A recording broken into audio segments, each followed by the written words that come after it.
Campeonato Paulista, pessoal, o assunto que está movimentando o mundo da bola hoje é a absolvição de Dani Alves, ex-estrela do Barcelona, também da seleção brasileira. Tudo isso nos tribunais espanhóis. A justiça espanhola, inclusive, em decisão unânime, decidiu anular a sentença do ex-jogador brasileiro por considerar o testemunho da vítima que o acusou insuficiente. E a defesa da vítima até então, até o momento, não fez nenhum pronunciamento. A gente, enfim, claro que Dani Alves agora é devidamente inocentado, Vale a pena lembrar que o próprio vinha cumprindo a sentença de 4 anos dada a ele em 2023 e ficou 1 ano atrás das grades até pagar 1 milhão de euros pela liberdade provisória, mas tendo que lidar, obviamente, com todo o estigma, com toda, enfim, o desgaste imenso na imagem dele. Justiça foi feita ou um julgamento precoce, na tua opinião? Eu não tenho como julgar isso, porque é uma situação que tem dois lados. Sim. E aí, eu apenas nesse caso, eu dou a notícia. Dá notícia. Eu não vou me intrometer numa Eu acho assim, nesse caso do Daniel Alves, o que até serviu como base, para a justiça espanhola é que a investigação ela foi mal feita, porque não existiam elementos suficientes. Foi muito baseada na delação da vítima, Claro que a gente não pode descredibilizar aquilo que ela disse, mas, por exemplo, faltaram imagens para comprovar que eles estiveram no banheiro. Então foi com base em mais uma questão testemunhal do que propriamente com provas. Exames de DNA mal feitos para que realmente pudesse corroborar que houve de fato o estupro. Claro que a gente aqui não está fazendo nenhum juízo de valor, mas de ambos os lados, gerou desgaste. Claro que a vítima também, a gente não pode descredibilizar a palavra dela, mas houve também esse desgaste de imagem por parte do Daniel Alves. É um caso que mostra como as idas e vindas da justiça não são uma exclusividade do Brasil.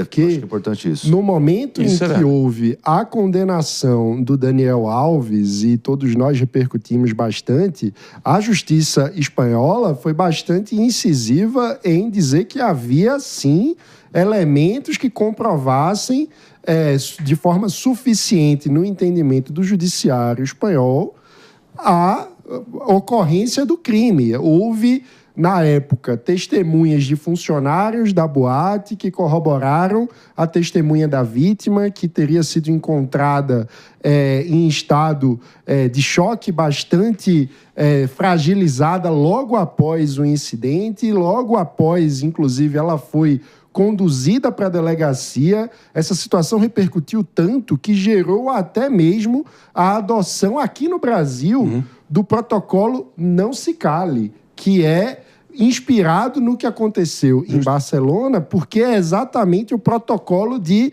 acolhimento da vítima por parte da boate e de bares, onde podem ocorrer casos de assédio, e há, nesse protocolo, um treinamento das equipes, dos garçons, enfim, de toda a equipe das boates para fazer o acolhimento da vítima e o encaminhamento à delegacia. Agora, inclusive também na época, foi noticiado, foi dito pela justiça, na decisão da primeira instância na Espanha, de que o exame de corpo de delito também teria comprovado o estupro. Agora, em instância superior, com recurso, a justiça voltou atrás e absolveu por falta de provas suficientes.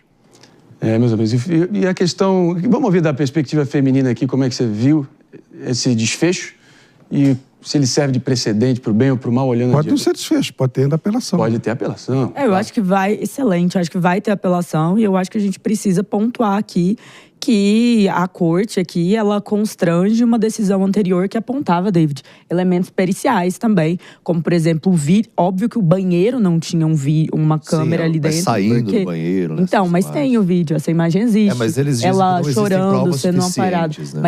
Mas vale mencionar que antes existiam provas suficientes e ele foi condenado, inclusive, pela corte anterior. E as provas ali daquele momento, as provas periciais, como, por exemplo, a reação dela saindo do banheiro em vídeo chorando, sendo consolada. O laudo das partes do joelho dela todo machucado. O próprio depoimento dela, não delação, que é um testemunho mesmo em relação ao abuso sofrido. E a própria corte coloca que, mesmo diante essa ineficiência, que antes era suficiente, mas agora é ineficiente, nesse vai e vem de uma justiça que não sabe qual é o parâmetro seguir em protocolos de violência contra a mulher, mesmo nesses casos, nesse caso em específico, isso não quer dizer que a versão do Daniel está de fato amparada ou correta ou qualquer coisa em relação a isso. Versão então, essa que mudou também 3 vezes, né? Ela manteve o depoimento, a vítima manteve o depoimento, uma única versão, e ele mudou de versão, porque, claro, também estava numa situação que é casado, a sogra, uma questão delicada, então agora, todo esse entorno. Importante sempre só como informação. Por favor. Informação. Um jogador inglês, o Mendy, ele chegou a ser acusado por 9 estupros. Sim. Foi preso, perdeu a carreira e agora foi absolvido em todos. Teve o caso do Neymar, com aquela moça lá em Paris também. Bem lembrado. Então você tem um monte de casos que você tem uma informação inicial, por isso que eu falo, eu não opino, eu só dou informação. É isso aí, não, justo. É difícil, aqui né, para isso. Não, mas agora, eu acho... é importante salientar que ele foi, claro, condenado. Ele foi preso 14 meses ali preventivamente. Muitos amigos estigmatizados por dele serem amigos. E agora, claro, que estão comemorando também essa absolvição. E que fique claro, na segunda instância, foi absolvido por 4 juízes de forma unânime, sendo 3 juízas e 1 juiz. Então, isso também tem uma consideração simbólica. Cabe também um pedido de indenização. Claro. E por isso que a investigação era importante, como por exemplo do Robinho. O Robinho foi colocar uma escuta no carro dele, Mas ali, onde ele tirou sarro da vítima, Ali é brabo. realmente conseguiu constatar que houve aquela situação. Aquilo ali é... Então, Mas é isso, eu acho que tem da casos e investigação, casos, e é Aqueles importante a investigação, sim. Mas eu acho que a gente também tem que ver a sensibilidade em relação a essa situação e o vai e vem dos protocolos e da justiça em relação a casos de violência e vítimas em relação ao abuso sexual. Uma coisa que me toca nesse processo é a questão de não dar para garantir que não houve consentimento. Então, esse é um território, talvez, em relação a essa garantia, em relação ao que é prova numa primeira instância e o que é prova numa segunda instância, o que vai ser prova ou não em às vezes, um outro aspecto revisório que torna tudo muito complicado. Flávio,